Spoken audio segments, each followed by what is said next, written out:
If you're considering starting your own podcast, you should definitely check out Anchor because it is so easy and it is absolutely free. There are creation tools that allow you to record and edit your podcast right from your phone or your computer. They'll distribute your podcast for you to various hosts like Spotify, Apple, and Google. You're actually able to make money without any listener requirement as well through ads. It's everything you need in one place. Go ahead and download the free Anchor app or go to anchor.fm to get started. Hey, Morgan. Hey, Alexis. All right. Well, welcome back to this week's session on Switching the Narrative. We're your hosts, Morgan and Alexis.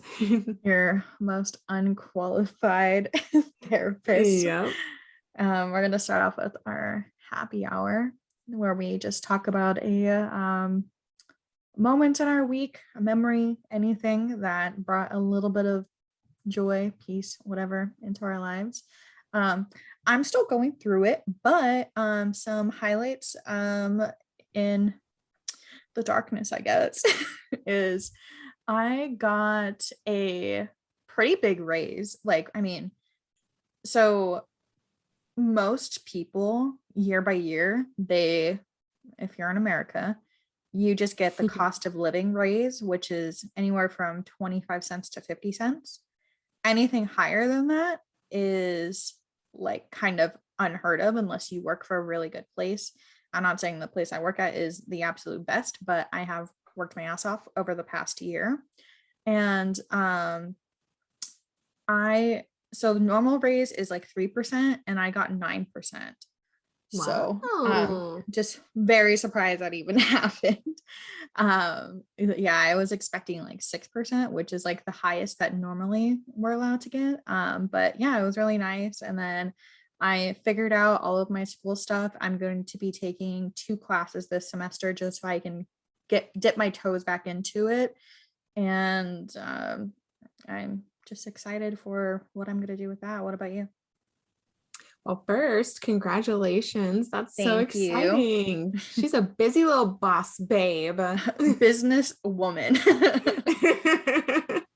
Oh my goodness. I'm excited that you're getting to start your classes soon too. Like, I know you've been talking about going back to school too for a while, so that's going to be really cool to do. Yeah, and can I just say, I almost did not do it. I immediately was just like, I started the whole like paperwork process and just getting all of like the documentation you need, all of like everything was just a fucking nightmare. I lost my ID. I got a tattoo. My ID was not handed back to me. I left without getting it and I had to drive an hour back and forth to get it back. My high school transcripts took forever to be sent over and now it's still in the processing time. Everything was just being so delayed and I almost was just like, oh my god, I don't even care anymore. But I was like, why am I doing this? And then it's just more okay, no matter what, yeah, I might be in school for like the next couple of years, but if I don't do it, it's still going to be another couple of years later. I just won't have a degree. Like, yeah. So I'm like, I got to put in the work somehow. So, I'm glad I'm starting into it. And I know that my dad's going to be really happy to hear about it because he's been harassing me for the last like 3 years to go back to school. And yeah. I know it'll be good. I know you just from this podcast alone, you are super, super hardworking. So I know that you're going to do great. And I think it's good that you're starting with 2 classes and not like overloading yourself too, because I think people make that mistake a lot as well. And I know firsthand how intimidating it can be to go back to school. And you're a lot better than me because I've said it, like, I want to go back. And I just am like, maybe next year.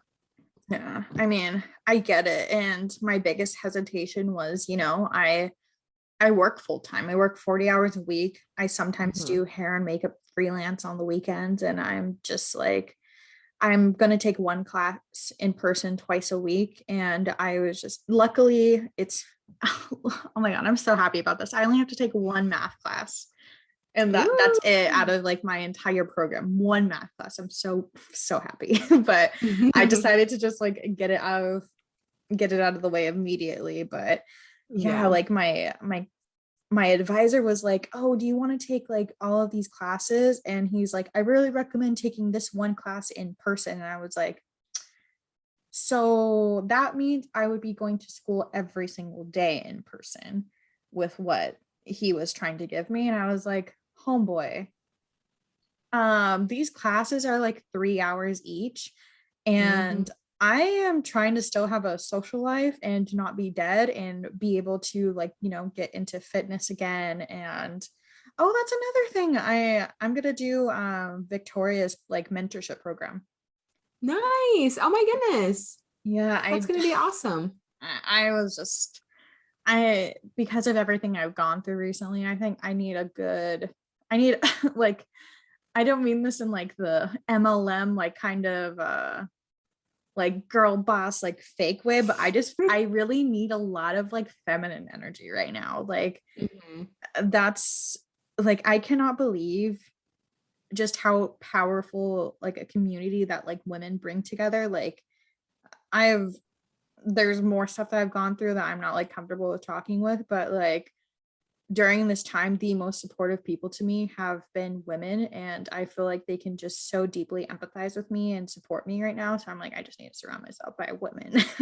Yeah, honestly, do it. And I'm excited to see like your women empowerment journey. I'm excited to see you get on your boss shit. It's going to be really good. I think that it takes a lot to like set certain things in motion, like you were saying with school, like you were just like kind of like maybe I just don't do it, but then you had that mindset, and you might say like, oh, I just thought like, if I don't go to school it'll still be a couple of years, but no, I can tell that it's something that you want to do. Mhm. It's something that you've talked a lot about doing, and you're doing it, and you're holding yourself accountable as well.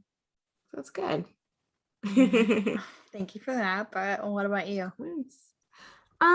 Well, I guess like a good thing that happened this week. So, to preface, if you listen to our last episode, you probably heard me in my feelings about my anniversary coming up with MS. And I had been anxiously awaiting my MRI. And I got my MRI on Monday. Um, And just to say, if anybody that has not had an MRI, it sucks. It's like, it's very loud. And I don't know why I'm like terrified to open my eyes in there, because I just feel like my eyes are going to, I don't know why I think this, but I think my eyes are going to burn. Like if I open my eyes. Okay, side note, I don't necessarily know what an MRI is. So it is that like where you like get put on this bed and you get like rolled into like a Mhm. chamber and like it's just like, is that what it is? Yeah, literally. Okay, so it's to scan my brain. And so yeah, you lay on this bed, and then they make you put earplugs in, and then they give you like a little thing to squish in case like you're feeling any type of way, or if there's like any discomfort or anything.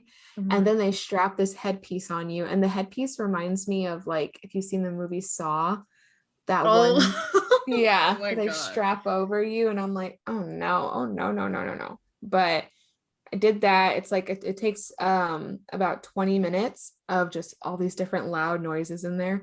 Oh my But God, it takes that long of you being in there. I thought it was like a quick like 5 minute thing. no, no. I've gotten 3 MRIs in the past year. I had to get two when I first got diagnosed. The first time I was scared. Like I don't even know why, but I was just like terrified of it. The second time I was so exhausted that I fell asleep in the MRI machine. And the third time I was hoping I would fall asleep, but no, I was also very like scared. I think I had more anxiety than anything just being in there. Um, but yeah, and then I got my little CD for my images of my brain. I haven't seen it yet because um we don't have like a place to put the disc in our computer. Yeah. And we thought about putting it in his Xbox, but I don't know if that would even work. So we didn't even do it. But they gave us a paper that I'm supposed to give to my specialist. And it's just like they wrote on it. And what they wrote was there was no tumors, there are no black holes. And just really quick, black holes are a term just meaning it's like dark um, spots on your brain that they consider permanent damage to your nerves. So it's like the part of your nerve that's covered by the myelin sheath would get damaged, and that causes like permanent damage wherever. Mhm. So I didn't have anything like that. And they did write several lesions on my brain, and lesions are just scar tissue to show when I had a flare. It would show up on my brain. Um, and I know when I got my first MRI that I had lesions on my brain too, but both times they don't tell you like how many. So I don't really know if these are new or if these are the same ones. Um, I won't know, I think, until tomorrow, Friday. Um, but yeah, so that's like the best news that I've had this week is that I don't have any tumors and I don't have any permanent damage, and I'm not currently going through a flare. There were no acute signs of like a flare or anything like that. So that's good too. So holding on to that because I was nervous that I was going to get a large flare again since I'm coming up on my 1 year, but I'm feeling pretty hopeful that I won't. Mhm. Um, so, and I've started to feel a lot more like myself after my MRI. I've had the energy to get up and go and do things. I've been doing things, solely for myself. I've been cooking a lot more. I've been sleeping more regularly. And yeah, just been good to kind of feel like myself again. Yeah, I know that you were really struggling with the anxiety leading up to it. And now that I know, like, just kind of how uncomfortable the MRI is, I would be dreading it too. It almost like, I don't know if this is like the right way to kind of categorize it. It's dark, right? Like, is it like you almost feel like a sensory deprivation or just like, Yeah, I do because I refuse to open my eyes. So I just kind of get like, I try to like play things over and over in my head to distract me from like, it's like there's like 7 different noises that it'll do 'cause it's mhm, scanning, and which I don't even know, but it's really loud. And when you are strapped in, they give you a mirror so you can see the people um in the other room. mhm, And it's always funny because the first time I got my MRI, they tell you to remove any metal. Um, and I do. And then I was stressing, and they're like, "Are you sure that's everything?" And I'm like, "Yeah, it's everything." But then I forget I have metal retainers, like permanent retainers. And I told the lady, I was like, "Oh, I have permanent retainers. Is that okay?" And she's like, "Yeah, it should be fine." And I was like, "Should? What do you mean should?"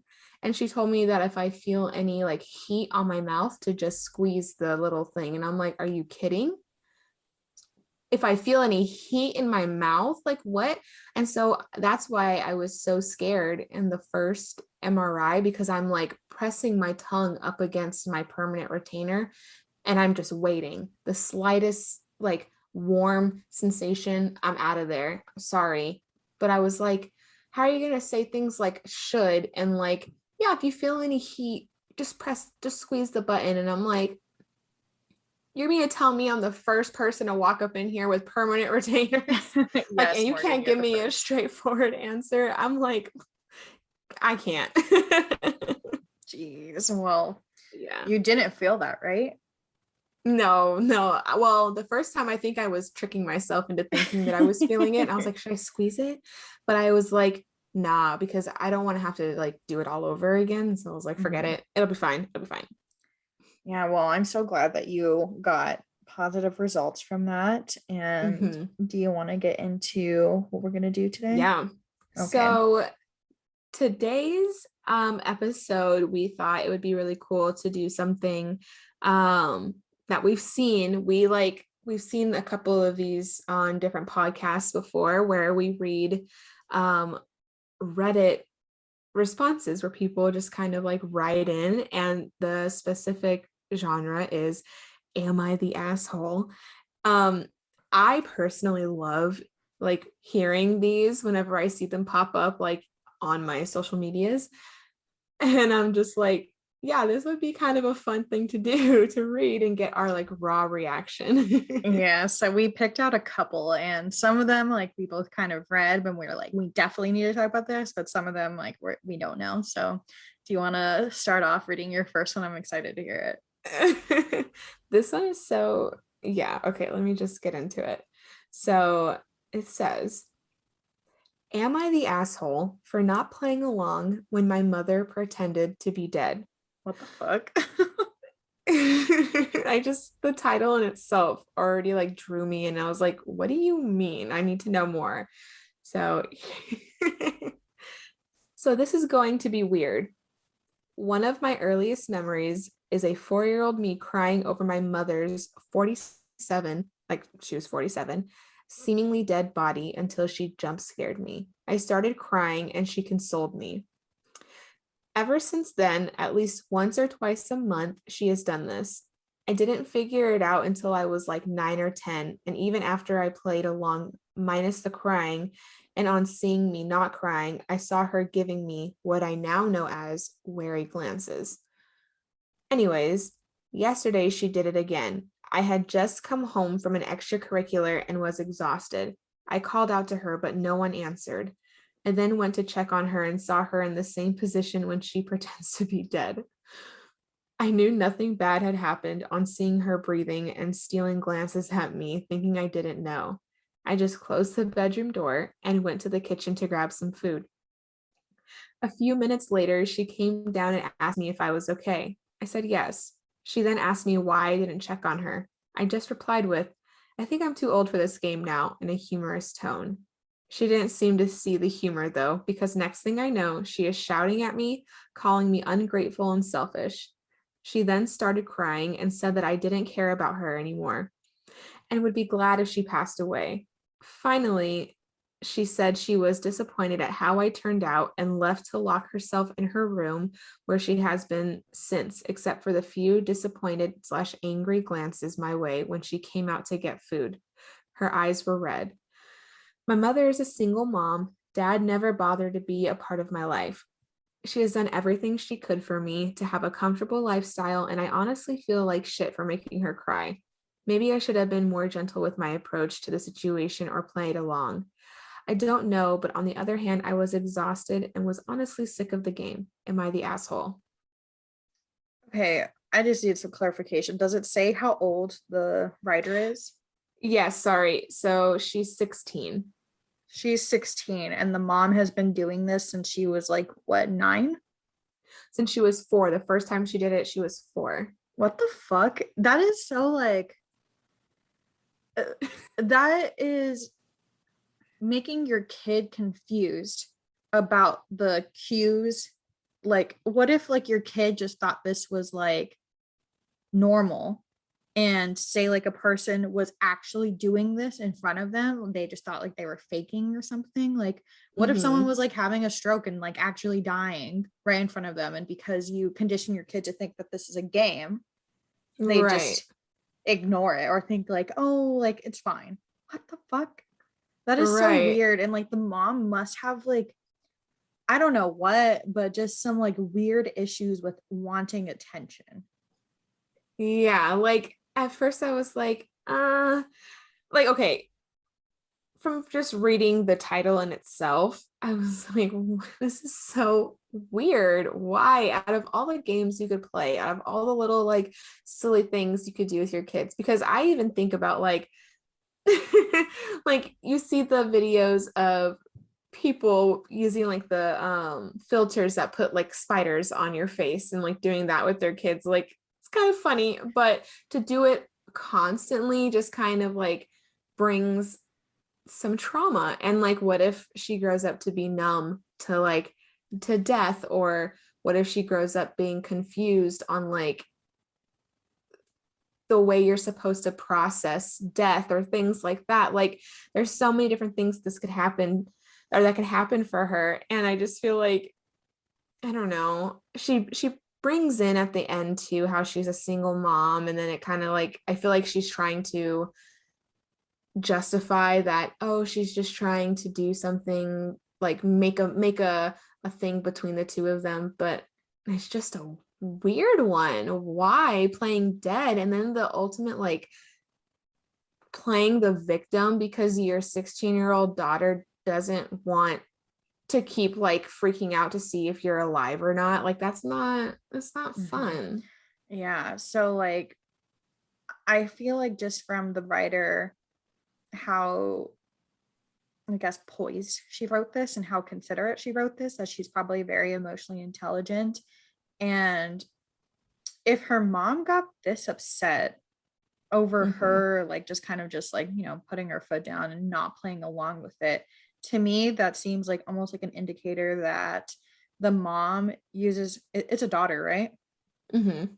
Uses her daughter as like um someone to go to about all of her emotions and whatever she's going through. And I don't like that. Like, it's not the Mhm. daughter's job to like console her mom about her weird fucking, like, I don't want to say fetish, but just like her weird interest, I Obsession. guess, her Yeah. obsession.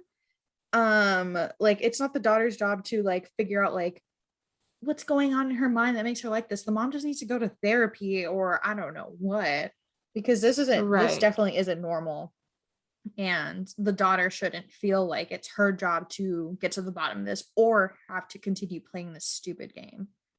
Yeah, and I also think like where her reply, like she was a lot more graceful than I would have been. I honestly would have been like, it's not funny. Like I would have been annoyed, and she was still like taking her mom's feelings into consideration, and like the fact that she had to like overcompensate by being like, I think I'm too old for that game now, like with a humorous tone, is like I wonder how like if she has to kind of tiptoe with a lot of the things that she says.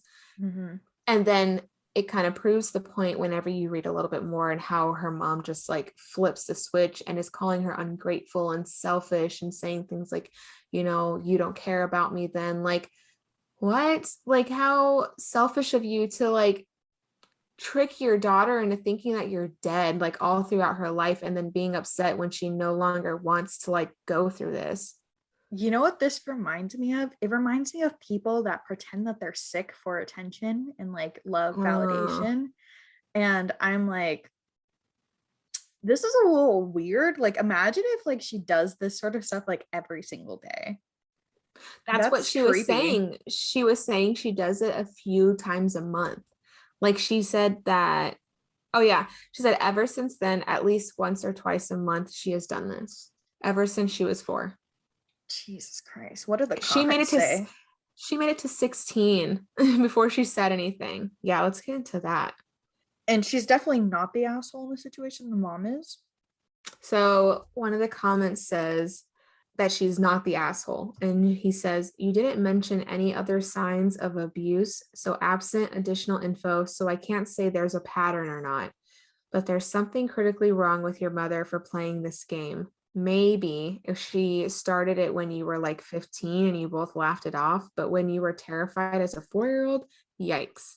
Yeah, like such an impressionable mind at such an early age, too, that you're like instilling this type of fear. Like what if she develops a phobia? You know what I mean? That like the people that she cares about or her loved ones are going to die and she needs to do like certain things or they'll die. Yeah. Oh, it kind of like it almost makes me scared to have children because like the small, I'm not saying this isn't small, this is a big thing, but like the smallest things we do have such an impact on kids because they are so impressionable. Yeah. Speaking of shitty parents, wait until you Mm. hear what this person did. Okay. All right. The title of this one is Am I the asshole for dropping my daughter from my wife and I's medical insurance? I would be fucking pissed if my parents did that. Anyways, the writer says, my daughter is 23 and I just got a call from her gynecologist. She apparently had previously had an abnormal pap smear that she never informed us about. However, then she got a biopsy, which came back abnormal, and she probably needs LEPS or LEEPS. I don't know what that is, but let me just continue reading because I am already like red flags. So this is the dad writing in. He says, I am very disappointed because I know she got HPV from a boyfriend I disapproved of because he was obviously someone who didn't look like he'd be loyal. How the fuck does someone look like if they would be loyal or not? Right. And now she's stuck with the consequences, and my wife and I feel like we have to pay for her treatment. If we pay for her treatment, we're condoning it. We feel like she has no right to be sobbing and hyperventilating while also going on the it's not my fault mantra, and we don't want to enable her further. Now we are making steps toward ensuring that we will never have to pay for anything she needs medically and for that matter materially anymore. Her credit cards have been cut off, but the dropping from insurance process hasn't progressed that far. What makes us even angrier is the fact that she had just lost her entry-level job due to her company closing down, and she chooses to continue to see her unreliable boyfriends. We raised her better. I built a great family business from nothing. I shudder at what people would think if they knew my daughter got an STD from sleeping around at such a young age. Yeah, no, sorry. How is it that you're condoning something by helping your daughter seek medical treatment or afford medical treatment? Like, so you would rather let your daughter suffer through a disease than like if you're knowing that you're able to prevent her from having to suffer. It's not condoning and it's not enabling. And I think it's so freaking funny how they're more concerned about being embarrassed at their daughter, like something happening. Like it could literally happen to anybody. He could look like some like top-notch neighbor next door, just I don't know, and he could still give her HPV or she could still contract HPV. Like it doesn't matter. That's literally could happen to anybody if they don't disclose like that type of information. I think that's so disrespectful as a parent, Mhm. to their daughter, to just that was the route they decided to take was, oh, I'm cutting you off. And on top of it, how dare you lose your entry level job? Like to say that that was something that made matters worse for them. Mhm. And I've done a lot of research on this because when I read this story, I'm like, I need to have like be educated on this. So many people think that I think they get scared by like the H and the V in the acronym of it, and they almost like assume it, like they almost categorize it with like HIV. And Mm-hmm. HPV is an infection that causes warts in various parts of the body depending on the strain. It's short for herpes. People have herpes on their mouth. Mm-hmm. This is just so happens to be on their genitals. Mm-hmm. I want to say like it's very mixed because a lot of people haven't gotten tested for it, but it ranges from anywhere from 60 to 80% of people having it. I want to say 80%, but I'm not a doctor. Don't quote me. Just Google this on your own. But 80% of people have it. And I guarantee you it's even higher if people actually got tested. Men can't even get tested for this unless like a wart shows up. And most men are the reason this spreads. Girls are the only ones that can actually get tested for it. So the only way you can get tested for it is by, of course, getting a pap smear Mm-hmm. and then it coming back as abnormal and them confirming it. You can get vaccines for it. It's not as like I know people that have it and it's not as like scary as like people think.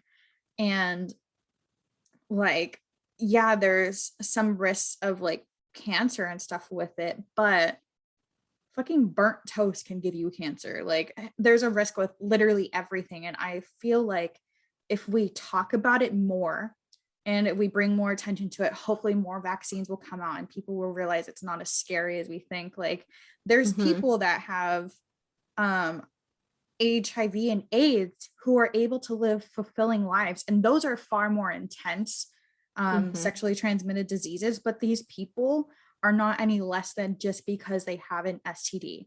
It really infuriates me that people are so like quick to like demonize with this. And this girl is so young, and I bet she, you know, it's hard. Like, I bet the guy that she was with didn't even know he had it, because men don't have a way of getting tested unless they physically have a wart and go to the doctor and get it frozen off, burnt off.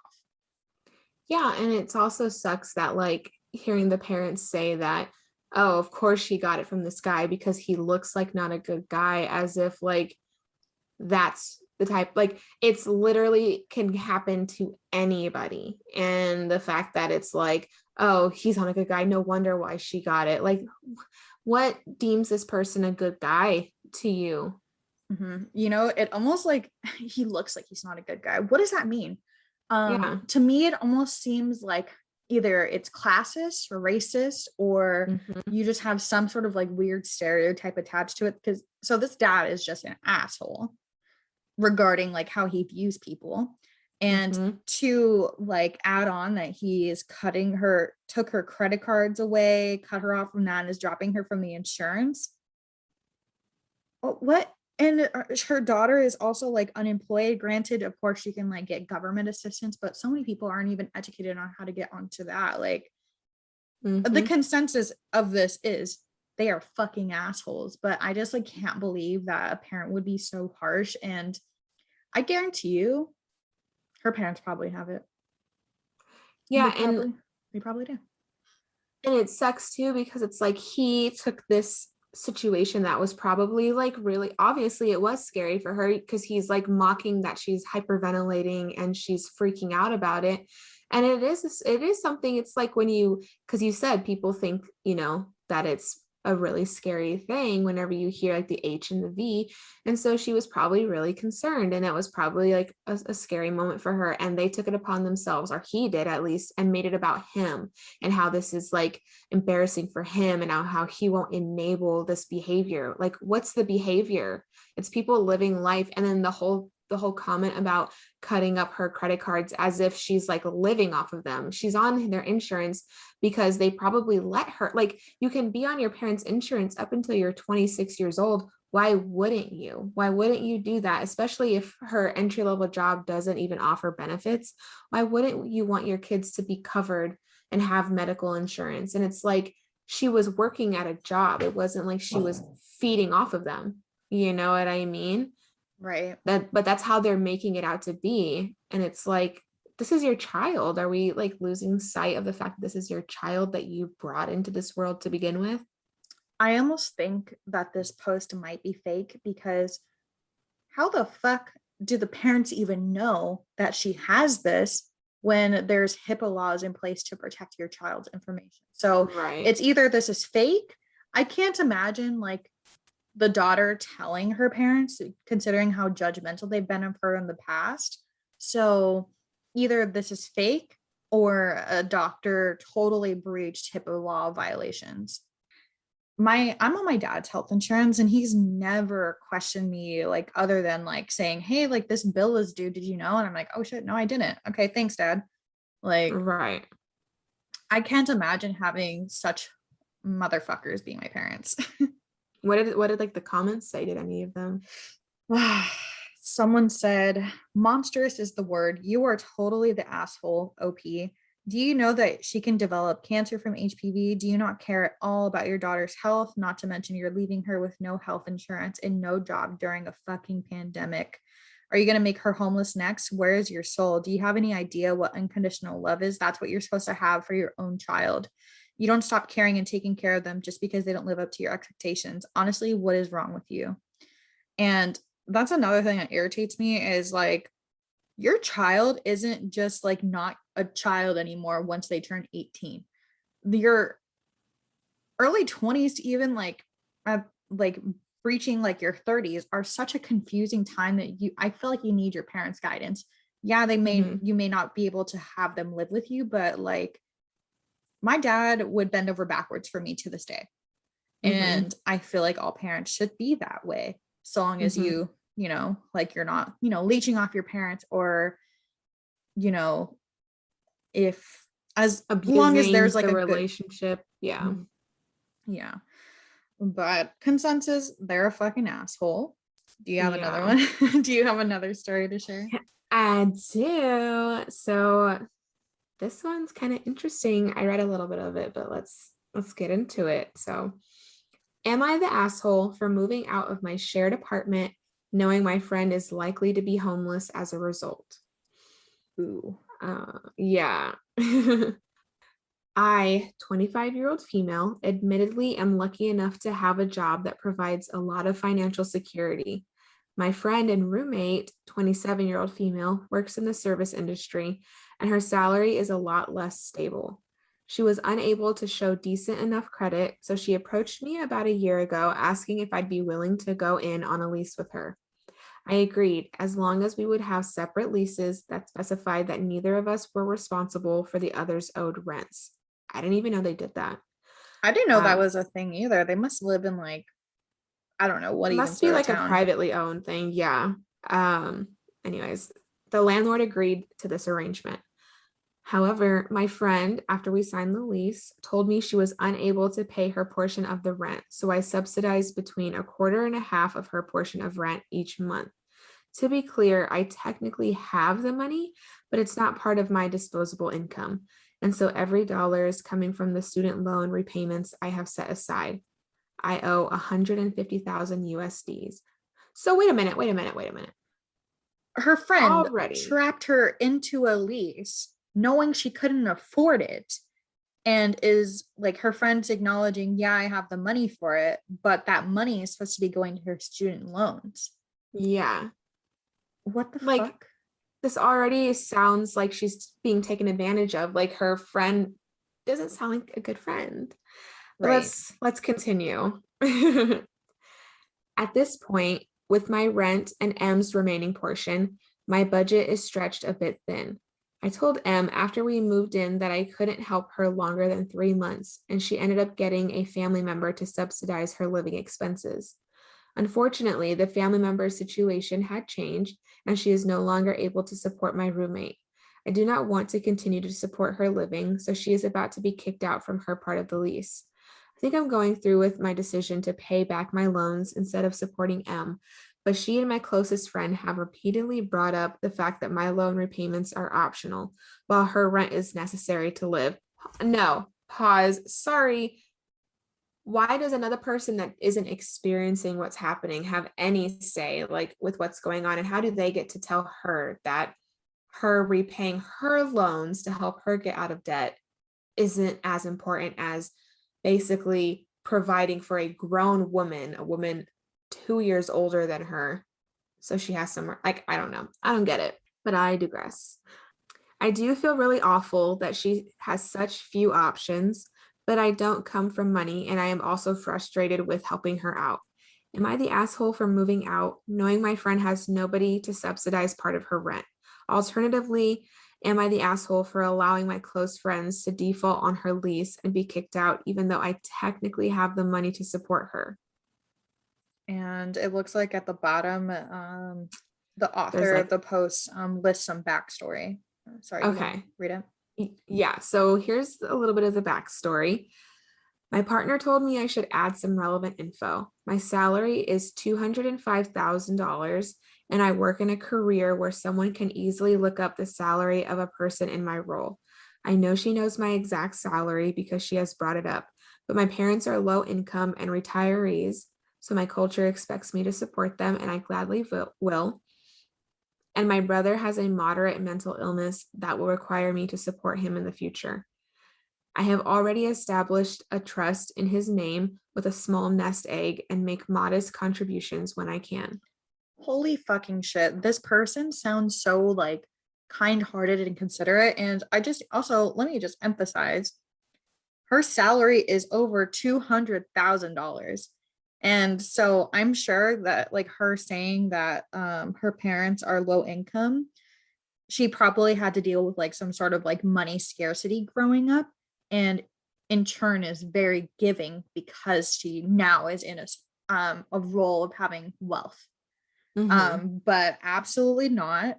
This her friends are terrible friends and Mm-hmm. they are totally taking advantage of her, and she should Mm-hmm. not have to support anyone. Like, honestly, the only person I would ever even think to do this for is my partner. And it would be a very short amount of time because I would not want anyone to be reliant on me if they are capable of, getting a better job or working. Mm-hmm. And like, oh my God, I can't even think that like she's better than me. Yeah, and it's like I understand falling on hard times, or if this was like during the pandemic and like she was at least like paying her portion until like the pandemic had happened or anything like that. I don't know the timeline on this, but it's like the moment they signed the lease, it's like she knew that she wasn't going to be able to afford this place, but she still signed a lease because she probably also knew that her friend made a substantial amount of money and just assumed that her friend would provide for her because what? Because like It's they're chump change friends. to her, I guess. Yeah, and it's like that's not okay. It's not even about her falling on hard times. It's that her job doesn't allow her to like one live on her own, but can't even like live with a roommate. Then I think it's time for you to like look in a different area as like a different line of work too. And it's like you should never feel like you have to rely on like other people, especially like someone who's supposed to be your friend. Like that's not okay. And then to guilt trip them into thinking that like they're being like inconsiderate or not thoughtful or ungrateful because they're trying to take care of themselves in a sense. Like she did the planning, she went to school, she did the things that she did to have the job that she has right now. And it's like, so her like issues don't matter, right? Because you put yourself in a bind where you signed a lease somewhere that you know you couldn't afford, and you're just going to what, make her feel bad about it? Like that's not, I'm sorry, like yes, that's her friend, but that's not her problem. Exactly. And, people just need to be honest and take what they can afford. And if your job is not allowing you to continue the living, it's time to look into getting some form of assistance. There's so many resources out there that people Mhm. can go to. You can look up programs to pay your rent. You There's housing can, assistance through churches, there's housing assistance. I worked in leasing, and there's so many different forms of like rent assistance that are out there that people like in my time of working there, people have utilized over and over again, because they're there for a reason. But it's just like I, as I was reading this, it's very clear that the so-called friend did this on purpose and knew that she probably knew her friend's heart and knew that she was giving, and that she probably was like a person that doesn't handle confrontation well or things like that. Maybe a little, I don't want to say a pushover, but she probably thought that about her and decided to take advantage. And I really feel for the original poster, because like if I was in a situation like that, I'd be really frustrated, but it would be hard for me to just be like, to be confrontational right off the bat, because I would be seeing this person as my friend, and I wouldn't really be thinking that she was trying to take advantage of me. I'd be thinking like, oh, she must be on like, really on like a hard time. But then after seeing the pattern continue and continue, I think that's when like resentment starts to kick in. And it's like, you know what? Fuck it. I'm not doing this anymore. weren't you in a situation where like people almost felt entitled to like live with you at one point? They were like, oh yeah, I can go to Mhm, Morgan too because she has this nice apartment. Um, mhm. yeah, do you what happened with Yeah, that? oh, absolutely. I mean, I had an aunt who basically snuck into like my apartment, like had my grandma like snuck her into my apartment one night, and then she just shot me a text like, hey, can I stay here for a couple of weeks? And her stuff was already in my house. What the fuck? Yeah, like I was just like, okay. And because I don't want to like not have her and my little cousin not have somewhere to stay, I said, yeah, a few weeks. And she like assured me I'm finding an apartment. I'm going to get an apartment. And I helped her find several apartments. And then a few weeks turned into a month. And then a month turned into a month and a week. And then she ended up leaving. Um, and then she texted me and she was like, hey, can I just crash at your place for a couple more months? And I was just like, absolutely not, because I won't go too into detail, but her energy was very negative, was very angry because she was going through a divorce. And she let me relive that every single day. And it just kind of brought me all the way down. I couldn't be out in my living room without her being out there and like angrily telling me about how much she hates this person.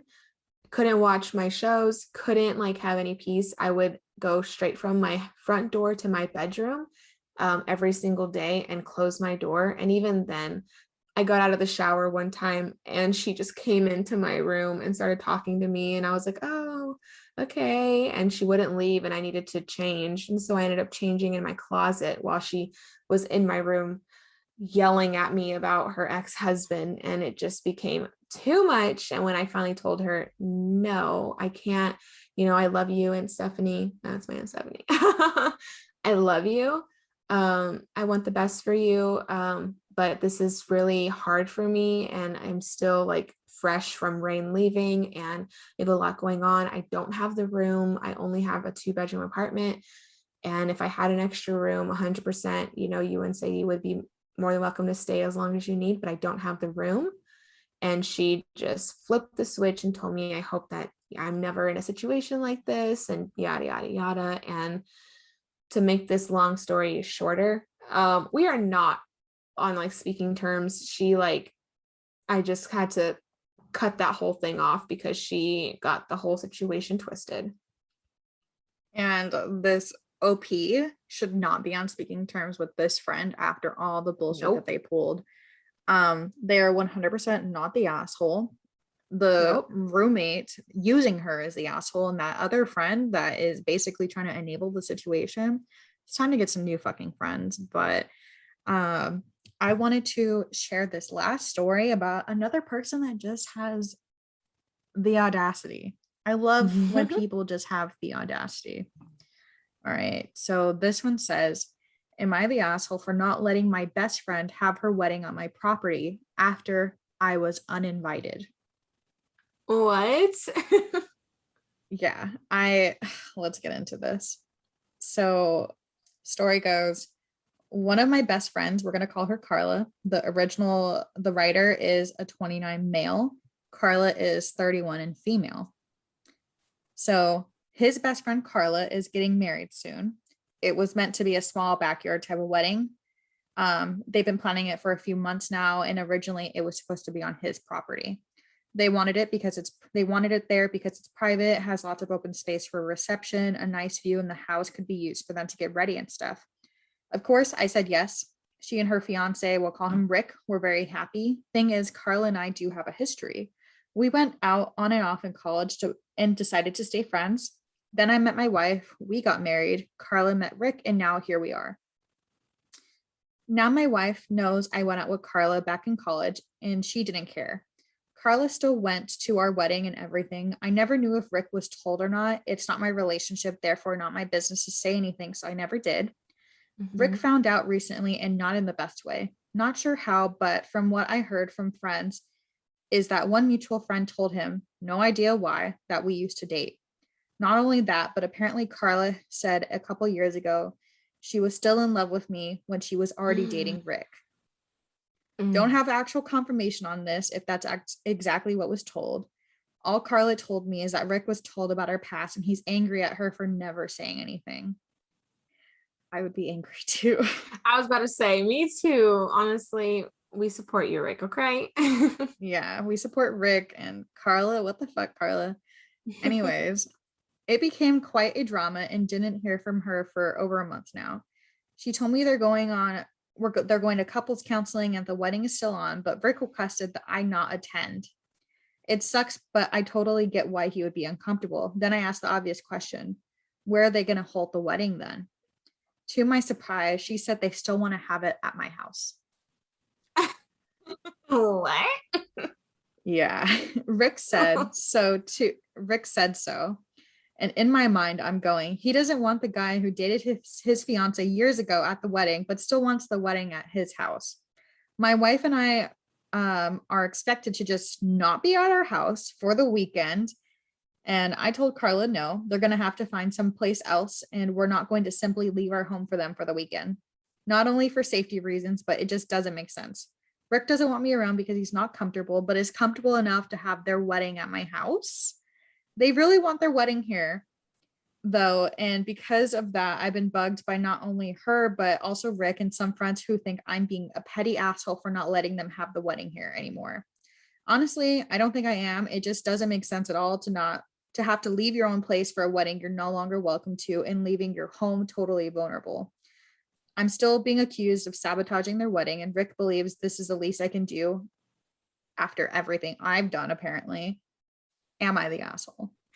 Are you kidding? Okay, I take it back. Rick, you gotta Rick. chill. Like, you cannot have your cake and eat it too. I don't know if that's the proper like analogy for this, but it's like I understand being like upset, finding all of this out, like, right when you're about to get married and like seeing all this, but also respectfully, I'd be like, we need to find a new venue, or if it's too late to find a new venue, then we suck it up and they come to the wedding and we have the venue there. Like, to blow this all out on this guy that literally didn't do anything. It's nobody's fault who dated who. He's happily married.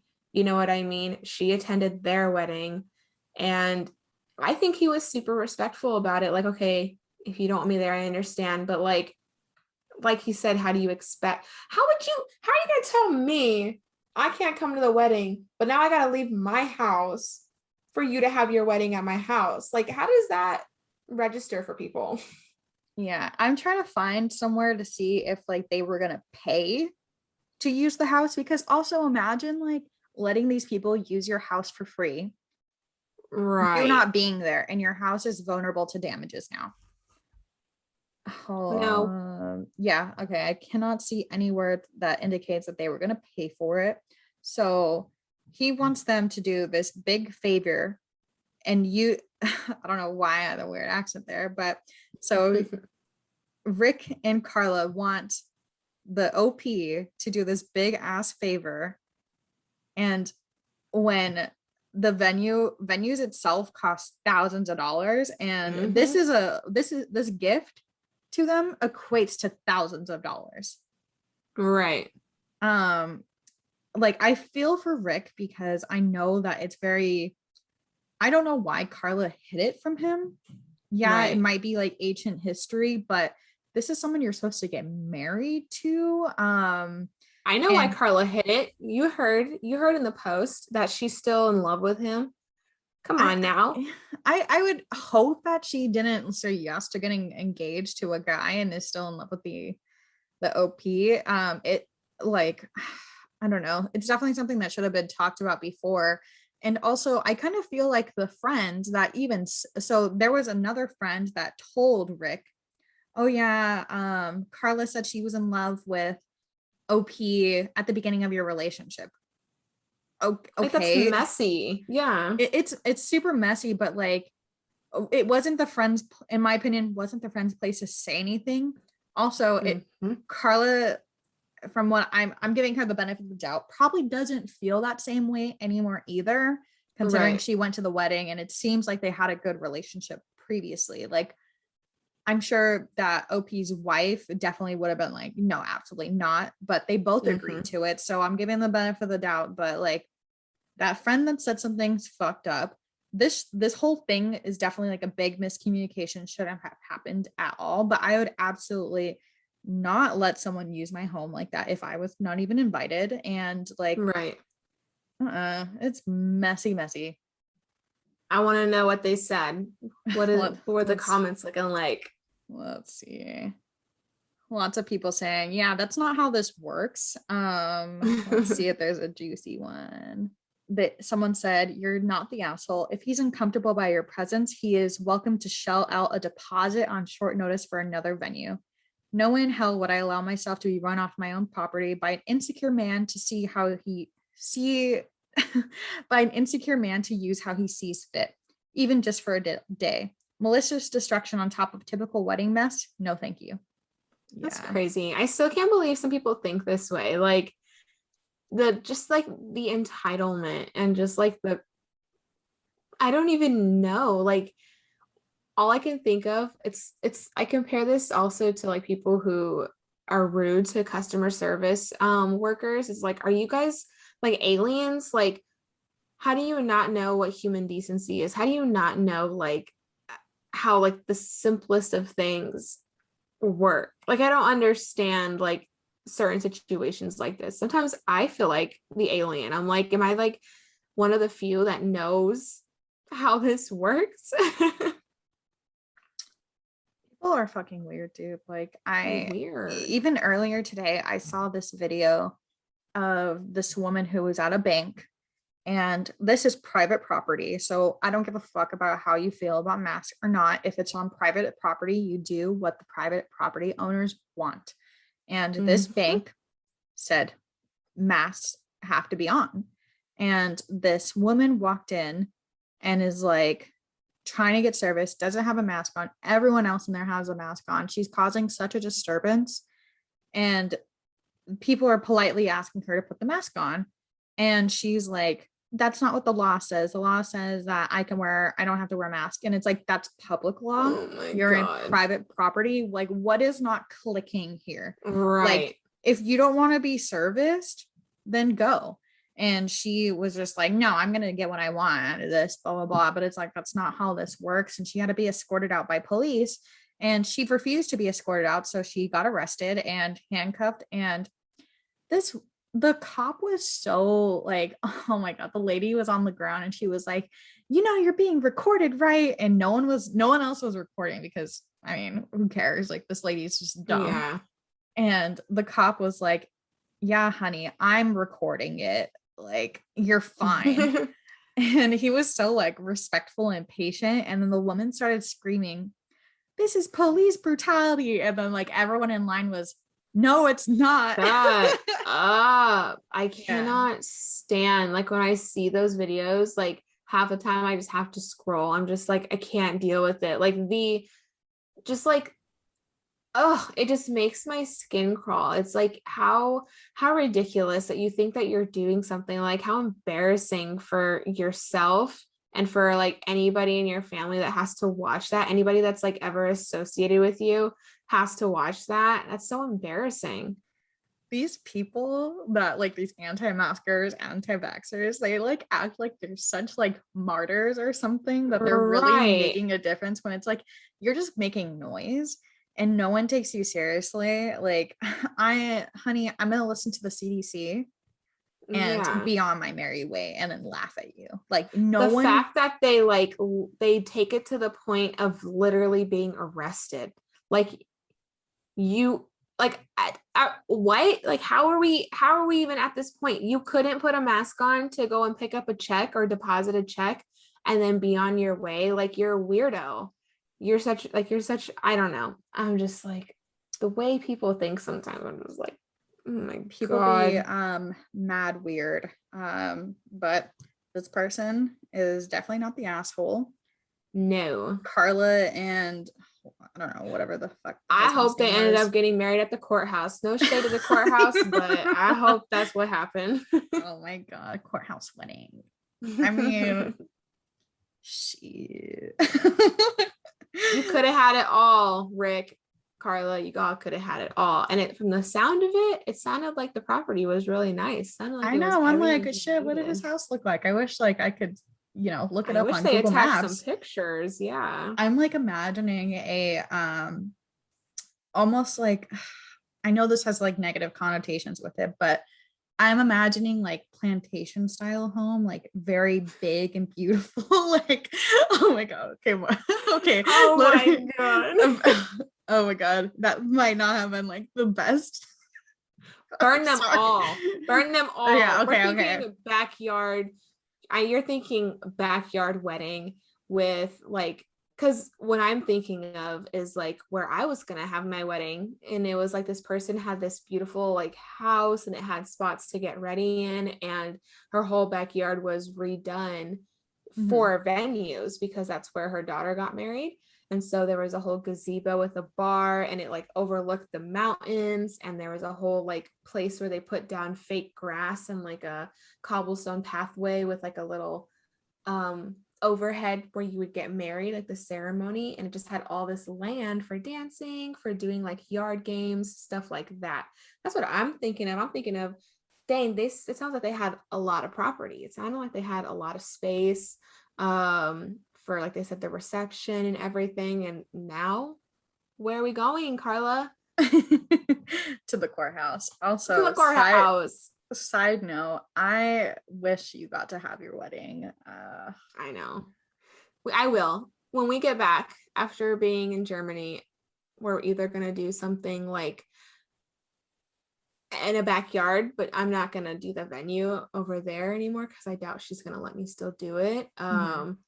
I'll probably do it in a backyard that I can find, and it'll just probably end up being like my people, and I'm not doing the whole like +1 thing. I'm just going to be like my peeps, and then that's how it's going to be.